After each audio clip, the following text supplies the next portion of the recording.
मुंबईमध्ये पावाची लादी सुद्धा आता महागलेली आहे। वडापाव आणि इतर पावांच्या पदार्थांवर यामुळे आता परिणाम होणार आहे। दुधाच्या दरवाढीनंतर आता पावाच्या दरामध्ये सुद्धा वाढ झालेली आहे। सर्वसामान्यांच्या खिशाला नक्कीच फटका बसणार आहे। मुंबईमध्ये पावाची लादी सुद्धा महागलेली आहे। काही दिवसांपूर्वी आपण पाहिलं दुधाच्या दरांमध्ये वाढ झाली होती आणि आता दुधाच्या दरवाढीनंतर पावाच्या दरामध्ये सुद्धा वाढ झालेली आहे। या संदर्भात आणखी जाणून घेऊ आमचा प्रतिनिधी शिल्पा आपल्या सोबत आहेत। शिल्पा, पाव आणि ब्रेड सुद्धा महागलेला आहे, किती रुपयांची वाढ झालेली आहे यामध्ये?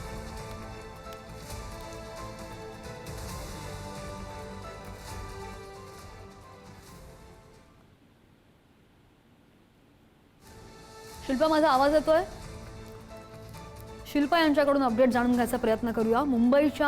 मुंबईमध्ये पावाच्या लादी सुद्धा महागलेली आहे, कारण की पावाच्या लादीमध्ये 5 रुपयांची वाढ झालेली आहे अशी माहिती आहे। वडापाव आणि इतर पावांच्या पदार्थांवर यामुळे साहजिकच परिणाम होणार आहे। दुधाच्या दरवाढीनंतर आता पावाच्या दरामध्ये सुद्धा वाढ झालेली आहे आणि ब्राऊन ब्रेडची किंमत सुद्धा वाढलेली आहे। 45 रुपयांवरून हा ब्राऊन ब्रेड 50 रुपयांवर गेलेला आहे।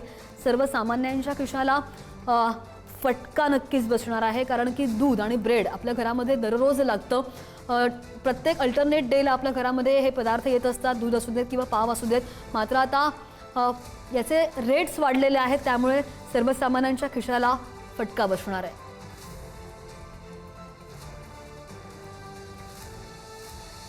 दुधाचे परिणाम सगळ्या स्तरातून जाणवतात, कारण की पेट्रोल डिझेल नंतर ज्या खायच्या वस्तू आहेत, भाजीपाला तर महागलेला आहेच, मात्र पावाच्या लादीमध्ये सुद्धा दरामध्ये वाढ झालेली आहे। दूध सुद्धा महागलेलं आहे, पेट्रोल डिझेल तर आहेच। त्यामुळे याचे पडसाद सगळ्या स्तरामध्ये उमटायला लागलेले आहेत आणि दुधाच्या दरवाढीनंतर आता पाव आणि ब्रेडचे दर सुद्धा वाढलेले आहेत। मुंबईमध्ये पावाची लादी महागलेली आहे। पावाच्या प्रति लादीमध्ये 5 रुपयांनी वाढ झालेली आहे। वडापाव आणि इतर पावांच्या पदार्थांवर सुद्धा परिणाम होणार आहे, कारण की 5 रुपयांनी जर पावाच्या लादीमध्ये वाढ होते तर वडापावची किंमत सुद्धा आता महागणार आहे। पावांचे जे इतर पदार्थ आहेत ते सुद्धा परिणामी महागतील आणि त्यामुळे कसं परवडणार हा प्रश्न सर्वसामान्यांना प्रत्येकाला पडतोय।